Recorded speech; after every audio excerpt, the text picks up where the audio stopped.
Mémoire portée sur la migration internationale et avec les effets des impacts, des transferts d'argent des Sénégalais de la diaspora comparés aux Maliens.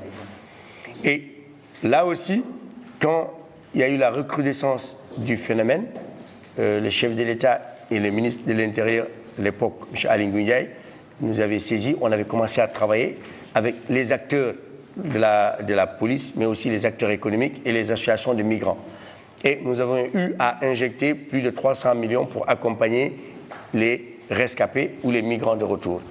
Et effectivement, ça a fait un effet d'appel d'air ou de boule de neige et que la plupart des jeunes qui étaient en zone de départ avaient pensé que la DER était créée pour régler la question de l'immigration clandestine. Et là aussi, je vais être clair et catégorique là-dessus. Depuis la nuit des temps, la migration a été un phénomène qui ne va pas s'arrêter de sitôt. L'homme, par essence, bouge, migre, voyage. Quand vous avez les moyens, vous allez partir.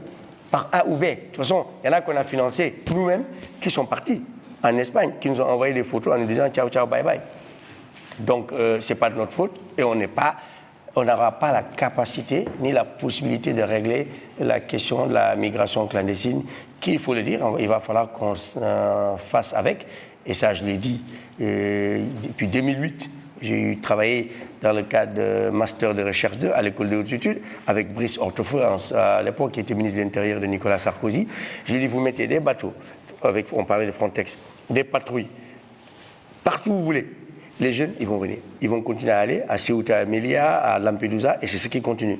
Aujourd'hui, on a fait une évaluation, à l'époque, je pense que c'était en 2012-13, j'ai travaillé à l'OCDE, au Centre de développement, avec le International Migration Institute de l'Université d'Oxford, pour regarder l'impact des financements de Frontex, c'est-à-dire l'agence européenne qui gère les frontières extérieures.